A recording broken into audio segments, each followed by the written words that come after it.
guys, Namaste. This is Nandish from Aja Physics, and today in this video I will try to explain you why we have convinced or why we have came to the conclusion that electron is going to behave like a wave.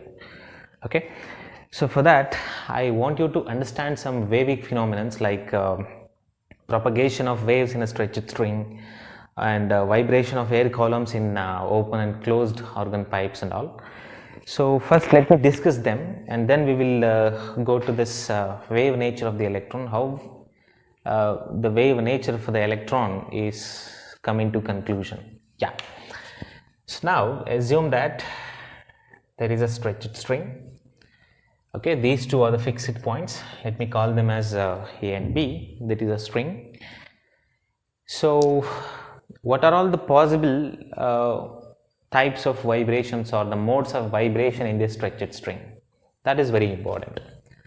So the one mode of vibration is, or in general for all the modes of vibrations, there should be node at the fixed points. Okay, which means, so when the string is fixed to these rigid supports A and B, you cannot expect that the point where it is fixed at A and B cannot be vibrating with its maximum amplitude at all. That is why there is a what you call node at the points A and B. So by keeping nodes strictly at the fixed points, so what are the possible modes of vibration that I can write? So the first mode of vibration is this. Okay, so I mean in a stretched string the wave is passing from A to B and then it is reflecting back to A. Okay, so due to the superposition you can expect that there is a loop. The second possible mode of vibration is with the same length. So if I choose the same length L or something like that, the second possible mode of vibration is this. Okay, so wave is coming from A and reaching the B, and from B it is reflecting back and traveling something like this. So similarly you can go on writing the number of possible modes of vibrations. In each possible mode of vibration, what we must understand is there is a specific relation between this length of the stretched string and the wavelength. Okay, so that relation is given by this L is equal to n lambda by 2. Okay, so this lambda is nothing but the wavelength of the wave which is being set up in the string, and this L is nothing but the length of the stretched string. Why it is so?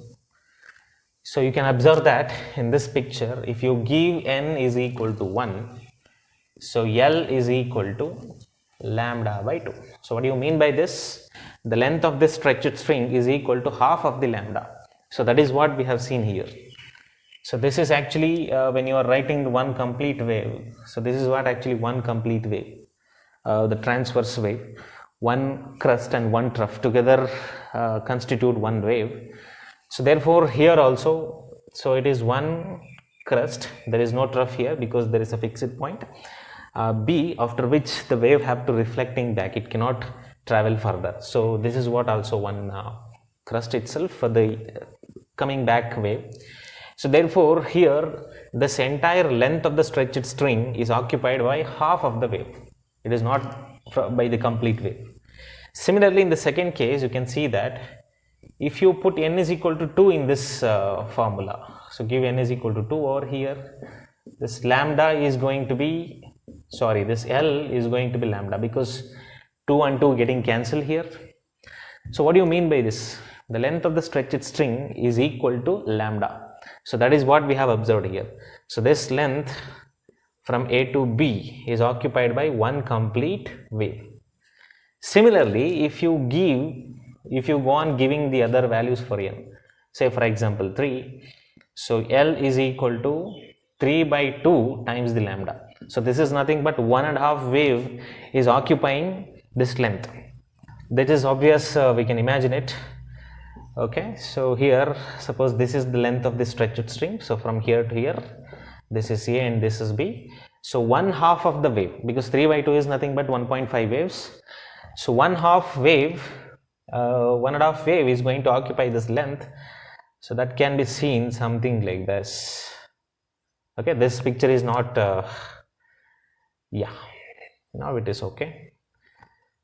Yeah, so after once it is 1.5 wave is reaching here, it is reflecting back, and you can imagine something like this. So that when go on writing the different modes of vibration, we should keep in mind that these fixed points are always corresponding to nodes, and you can expect the antinodes anywhere between from A to B. That is different, that depends on the mode of vibration. So one thing we need to observe in this wavic phenomena, I mean in this superposition of two waves in the stretched string, that the length of the stretched string is always quantized.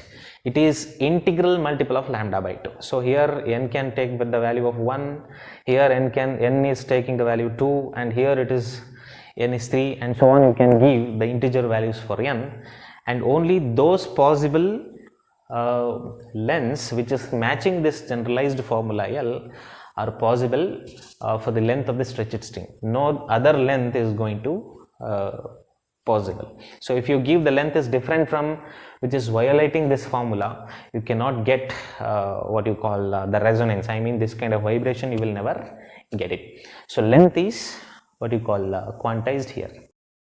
So similarly, when we see this open organ pipe and closed organ pipe, there also, so you know what is open organ pipe as well.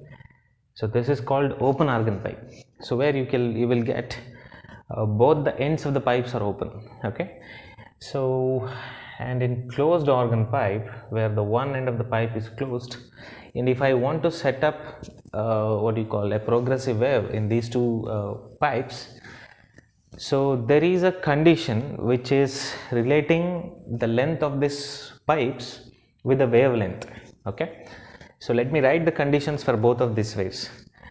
So first of all, for this closed organ pipe, the length of this pipe, okay, this must be equal to, length must be equal to 2n minus 1 lambda by 4. This is what the condition, which means what you call the wavelength of this the wave, propagating wave inside this resonance pipe, and the length of this closed organ pipe must satisfying this equation. Okay, similarly in open organ pipe also, this L, length of this pipe, must be equal to some n lambda by 2. So where in these two cases this n and this n are nothing but the integers. Okay, so it can be 1, 2, 3 and so on. So the conclusion is very simple. So where there is a wavic phenomenon involved, as we have seen in the last case, there is a stretched string and the vibrations are going to set up in the stretched string. Okay, and similarly in this open and closed organ pipe, where the waves are superposing each other, so there is always length of this stretched string or the organ pipes are always quantized. Okay, they are either the integral multiple of lambda by 2 or the odd multiple of lambda by 4 and so on. Okay, so this idea helps us to visualize the wave nature of the electrons. Okay, that was done by this de Broglie through his concepts. So let me tell you that how we can convince that even the electron is going to have wave like characteristics starting from the Bohr's assumptions. Okay. Well, to understand this, we are going to picturize the hydrogen atom. So where there is a nucleus, this nucleus contains only one proton, and around which an electron is assumed to be revolving. Okay, so here to explain how this the stability of the atom, Niels Bohr considered that the angular momentum of this electron is going to be quantized. So only those orbits in which the angular momentum is quantized, they are only the allowed orbits, and in which the electron is going to not radiate any energy, and the atom will be the stable. This is what the assumptions made by the Niels Bohr. So this assumptions, okay, which was explain the stability of the hydrogen atom to certain extent. Of course, it will fails to explain the fine structures of the spectral line and all, but still it is the one theory which explains or which gives how this atom is going to be a stable. Okay, so this was utilized or used by this de Broglie from his concept to explain this wave nature for the material particle. So here the material particle is the electron itself. So when the angular momentum is quantized, it is given by integral multiple of h by 2 pi. This is what the quantization of angular momentum. So what this de Broglie assumes that is the electron is not a particle, it is a wave. Assume that it is a wave, and that wave is this. Okay, simply assume that there is a wave over here, something like this. So that the condition for that is, so for the wave to be set up around the nucleus is same as before, as we have considered in a stretched string. So the length of the stretched string is integral multiple of lambda by 2. Okay, the same condition is going to considered by this de Broglie as well. So you know that this 2 pi r, where r is the radius of the electron orbit around the nucleus. So this is going to be L. Let me call this as L. So what is L? L is nothing but the perimeter of the circle in which the electron is assumed to be moving according to the the Snell-Bohr. Okay, so I can consider this L is equal to 2 pi r. So I can have the same quantization condition for this length, I mean the perimeter of that circle in which the electron is revolving, that is going to be some what you call n times the lambda. So where n is integer and this lambda is going to be what you call the wavelength of the electron wave. Okay, so that is what this condition for the quantization. So now according to this de Broglie's assumptions, so every material particle is associated with a wave, and that wave is nothing but the matter wave or de Broglie wave, of which the wavelength is given by lambda is equal to, so h by p. Okay, this can be h divided by mass of that particle into velocity of that particle. So from these two equations I can write, so this L is nothing but this 2 pi r, and this lambda can be written as h divided by m into v. So therefore from this discussion what I can write is this 2 pi r is equal to n lambda, because both are equal to L. So this is n. In place of lambda I will substitute the de Broglie's expression for the wavelength of matter waves. So this lambda can be written as h divided by m times the v. Now what is going to happen? So I will take this mv to this side and h to this side.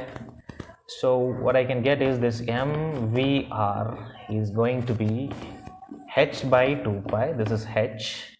Okay, and this r is, and this n is as usually it is there already, so r will be stay there itself. So you can get mv square is going to be n h by 2 pi. So you know that this mv square, mv is the linear momentum, and this r is the radial distance from the nucleus to the electron. So this can be taken as the angular momentum, it is n h divided by 2 pi. So even if you go through this de Broglie's assumptions that electron is not a particle but it is a wave, so I will introduce the quantization condition for this wave, so that the wavelength of that wave should be equal to this L, where L is the perimeter of the circle in which the electron is assumed to be moving. Okay, so we are getting back to this Bohr's condition through this also. So this is how we can convince, okay, we can convince that this electron is not a particle but it is a wave. So this is how we can imagine actually the wave nature of the material particle as well. So finally, I hope you people understood what I have told you. So please give thumbs up, don't forget to subscribe and press on the bell button to receive all the notifications, and thank you for watching.